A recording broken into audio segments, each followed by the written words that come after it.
നമസ്കാരം, പ്രേമരാജൻ പുന്നാട്. അപ്പോൾ ഇന്നലെ വളരെ വേദനാജനകമായ ദുഃഖകരമായ ഒരു അവസ്ഥ കാണാനുണ്ട്. നമ്മുടെ തളിപ്പറമ്പ് പൂമംഗലത്ത് ഒരു ഉമ്മയും കുട്ടികളും പുഴയിലല്ല തോട്ടിൽ കുളിക്കാൻ വേണ്ടി ഇറങ്ങിയപ്പോൾ ആ 3 വയസ്സുള്ള കുഞ്ഞ് കുളിക്കാൻ വേണ്ടിയല്ല, ശരിക്കും പറഞ്ഞാൽ റീൽ ചിത്രീകരിക്കാൻ വേണ്ടിയിട്ടാണ്. അത് റീലെടുക്കുക, അത് ഫേസ്ബുക്കിൽ ഇൻസ്റ്റാഗ്രാമിൽ പോസ്റ്റ് ചെയ്യുക. അതിൻ്റെ ഭാഗമായിട്ട് ആളുകൾ കാണാൻ വേണ്ടിയിട്ട് അങ്ങനെ ഒരു സംഭവം ചെയ്തതാണ്. പക്ഷേ അത് അബദ്ധത്തിലാണ് ചെന്ന് പെട്ടത്.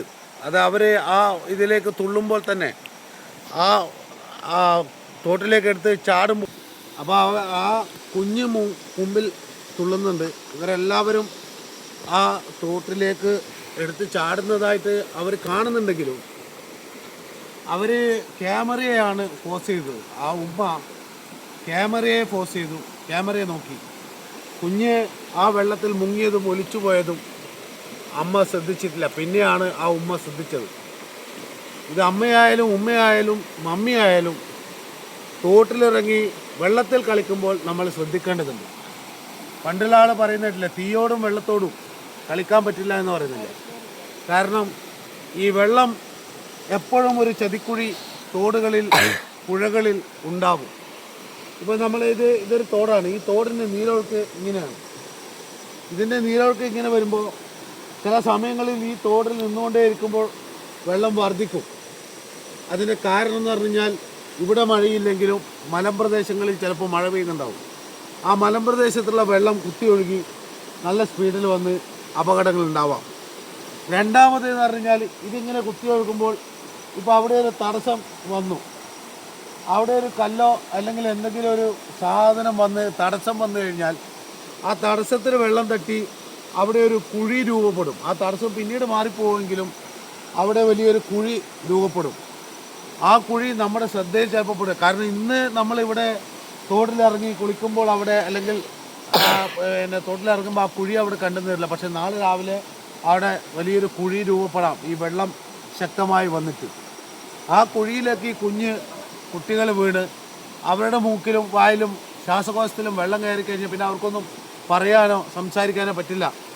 അങ്ങനെയാണ് ആ കൊച്ച് ഒലിപ്പിൽപ്പെട്ട് ആ മരണത്തിന് മരണപ്പെടേണ്ട അവസ്ഥ വന്നത്. ആ കുഞ്ഞിൻ്റെ മൃതദേഹം കൊണ്ടുപോകുന്നതൊക്കെ കാണുമ്പോൾ ഇന്നലെ ഞാനത് കാണാൻ അവിടെ ഉണ്ടായിരുന്നു. വളരെ വേദനാജനകമായിരുന്നു. അപ്പോൾ നമ്മൾ ഈ തോട്ടിൽ വെള്ളത്തിലൊക്കെ കുട്ടികളെ ഇറക്കി കുളിക്കുകയും കളിക്കുകയും ചെയ്യുമ്പോൾ വളരെ ശ്രദ്ധിക്കേണ്ടതുണ്ട്. നമ്മൾ ആദ്യം ഒന്ന് ഉറപ്പുവരുത്തണം, അല്ലെങ്കിൽ നമ്മുടെ ശ്രദ്ധ അവിടെ ഉണ്ടാക്കണം.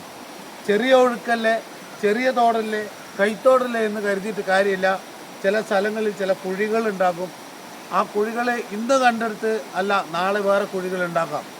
ഇനി ചിലപ്പോൾ ഇവിടെ നല്ല സ്ഥലമായിരിക്കാം, പരന്ന സ്ഥലമായിരിക്കാം.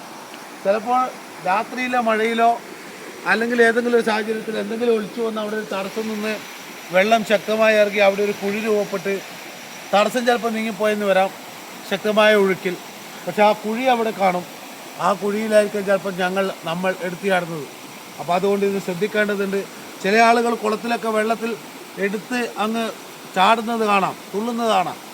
അതിൻ്റെ അടിയിൽ എന്തെങ്കിലും അപകട വസ്തു ഉണ്ടോ എന്ന് പരിശോധിച്ചതിന് ശേഷം മാത്രമേ അങ്ങനെ ചെയ്യാൻ പാടുള്ളൂ. അല്ലെങ്കിൽ കമ്പോ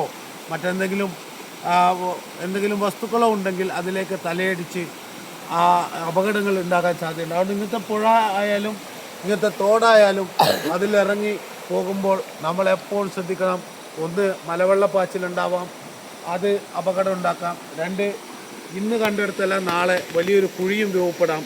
അപ്പോൾ ചെറിയ ഒഴുക്കാണെങ്കിലും വലിയ ഒഴുക്കാണെങ്കിലും നമ്മൾ ശ്രദ്ധിക്കണം.